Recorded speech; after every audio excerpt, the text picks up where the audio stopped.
Hello, church family. I started in my last session a three-part series on a crash course in evangelism. In that first section, we talked about how to begin a witnessing conversation. In this section, I'm going to talk about casting into a person's life, or cast into a person's life, using the acronym CAST. So as you begin a witnessing conversation, you can look at it this way, that you, as a fisherman does, and we are fishers of men, casting into a person's life.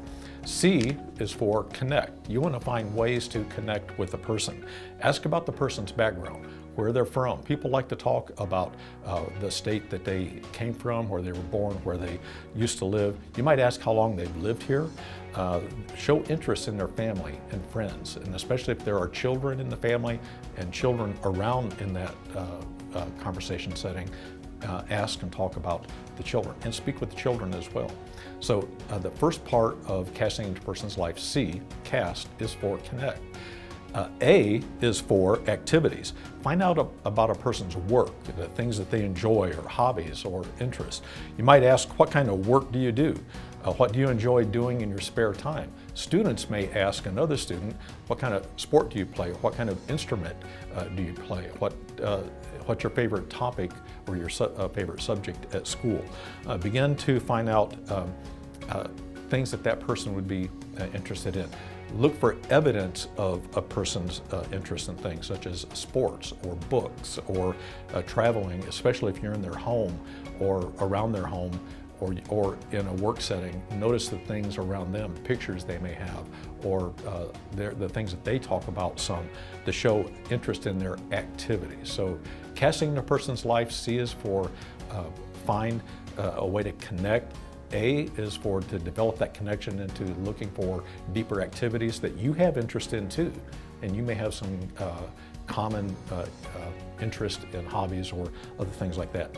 S of cast is for spiritual matters. You'll always want your evangelistic conversation to turn to the spiritual matters. And of course, that's why you're intentionally engaging in a conversation with people in spiritual matters. Shift the conversation to spiritual matters.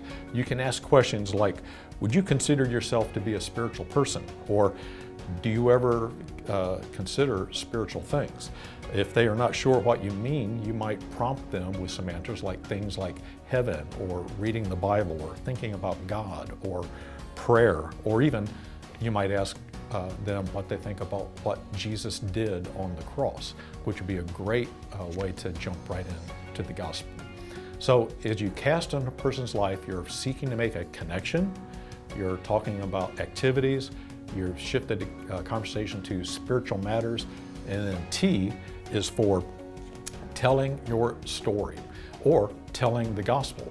When you ask about spiritual matters, that person may begin to have an interest in knowing about Christ and walking with Christ. Maybe someone else has planted a seed and someone else has watered.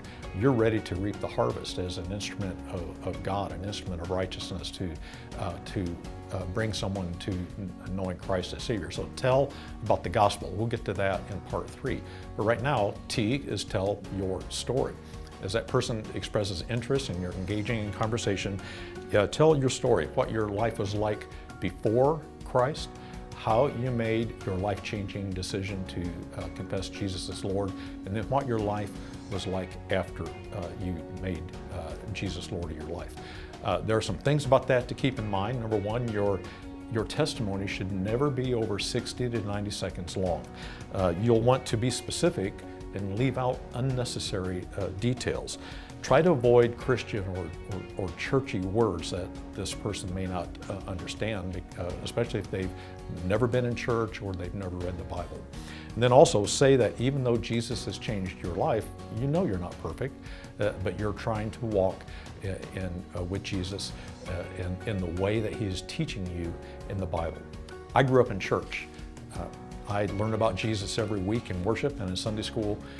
And at the age of 12, even though I knew all about Jesus and His work on the cross, I knew He was not Lord of my life. I had never made that life-changing decision to confess Jesus as Lord and to believe in my heart that God raised Him from the dead. I did that. on a day I was baptized into the church, and since that day, my spiritual life has had peace. I've not met with things that I've not been able to handle without Jesus leading and guiding and giving me direction. My human life, my earthly life may have had ups and downs, but I've always had peace with Jesus. Now that testimony was only about 45 seconds long, probably longer than it needed to be. I left out all the stuff about me being a drug dealer and a murderer and all that, which I'm not. But you know what I mean. Just go to the heart of the matter, talk about Jesus being Lord of your life, the life-changing decision you made, and then how you have experienced His love and His grace and His mercy and His peace in your life now. Let the person you're talking with know the change Jesus has made in your life, so they'll want the same change cast into a person's life.